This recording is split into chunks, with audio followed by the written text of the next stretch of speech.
Warga sipil sekalian, kalau kalian tanya ke gue bisnis apa yang paling menguntungkan abad ini, maka gue punya jawaban yang jelas dan konkret. Bisnis yang paling menguntungkan untuk lo lakukan di abad ini, tak lain tak bukan adalah garam krosok. kok garam krosok bang? Kenapa demikian? Itu kan garam biasa aja yang ditemukan di mana-mana gitu. Jangan salah.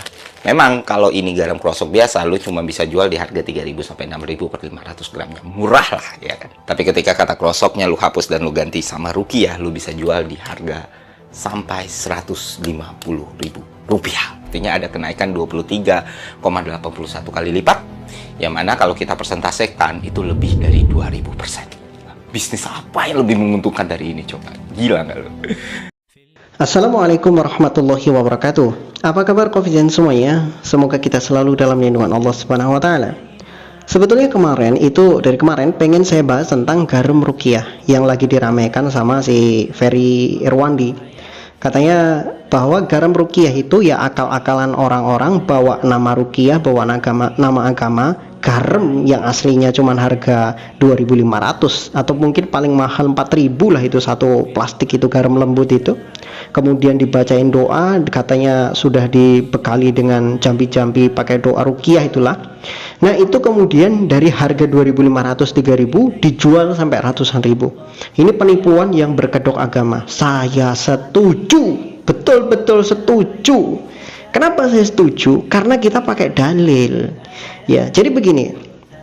Ruqyah itu beda dengan jambi-jambi sihir. Ingat baik-baik, ruqyah beda dengan jambi-jambi sihir. Kalau ruqyah itu dalilnya harus kuat. Kita harus pakai Quran, pakai hadis. Apa yang diajarkan di dalam Quran, apa yang diajarkan oleh hadis-hadis yang sahih, baru kita pakai untuk ruqyah. Karena kalau kita tidak berdasarkan dengan hadis-hadis Rasulullah, maka ruqyah kita masuknya bukan ruqyah syariah, tapi ruqyah dukuniyah gitu. Kita pakai metode dukun. Mohon maaf, dalam keyakinan dukun, garam itu sangat sakral.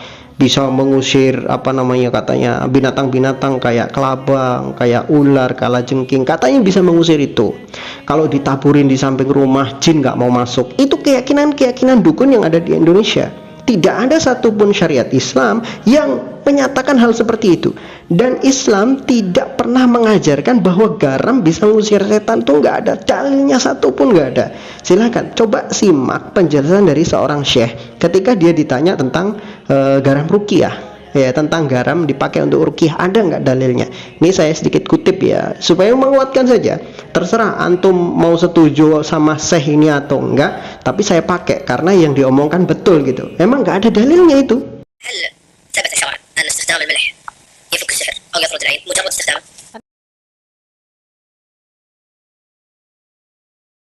أما شرعا لم يثبت، وحتى الذين يستخدمون الملح الآن في العلاج وكذا لا يقولون أنه يثبت شرعا، ولكن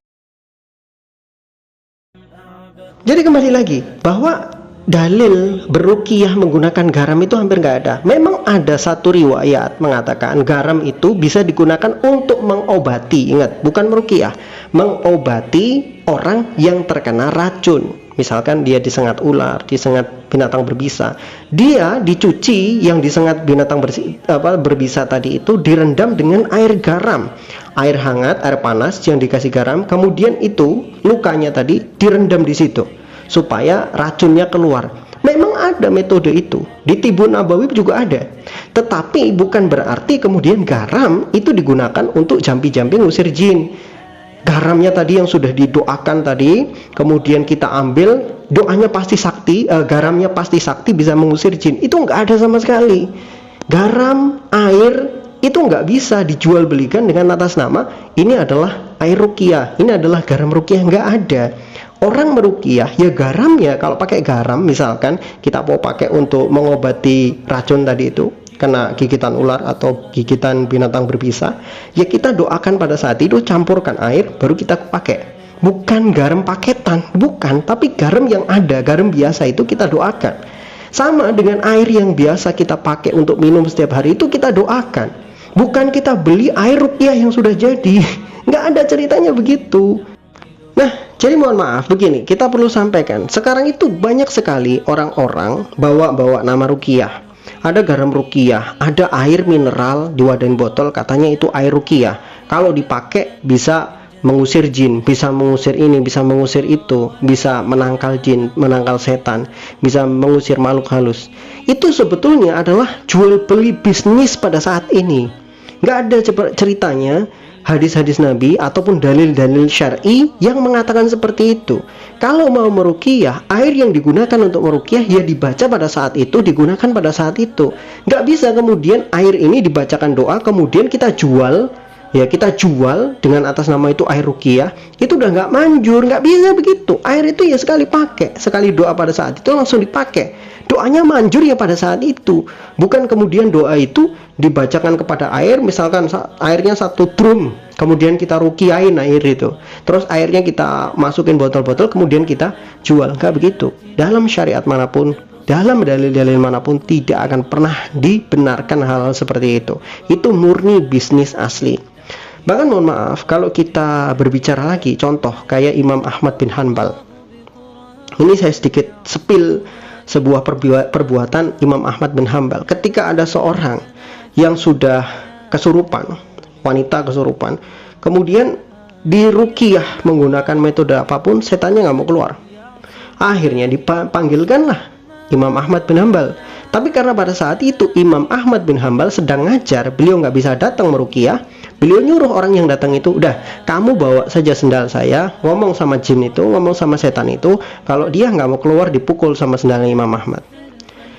Nah jin itu belum dipukul dengan sendalnya Imam Ahmad, orang itu datang bawa sendalnya Imam Ahmad, jinnya udah kabur duluan.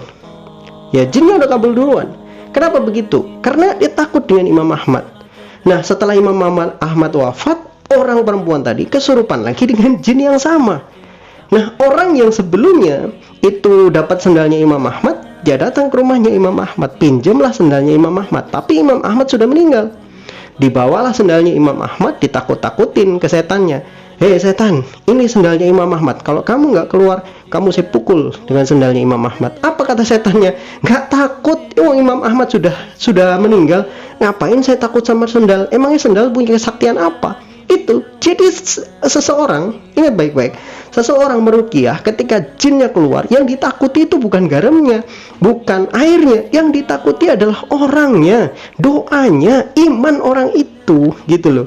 Jadi mohon maaf sekali, saya sampaikan sekali lagi, garam ruqyah, air ruqyah itu semuanya murni bisnis, dan saya sampai sekarang tidak percaya dengan hal-hal yang seperti itu, karena menurut dalil-dalil yang ada tidak diperjualbelikan dengan cara yang seperti itu. Ruqyah itu ada metodenya sendiri, ruqyah itu ada caranya sendiri, dan tidak dengan cara yang seperti itu. Wallahu a'lam bishawab. Semoga Anda mengambil pelajaran dari apa yang saya sampaikan.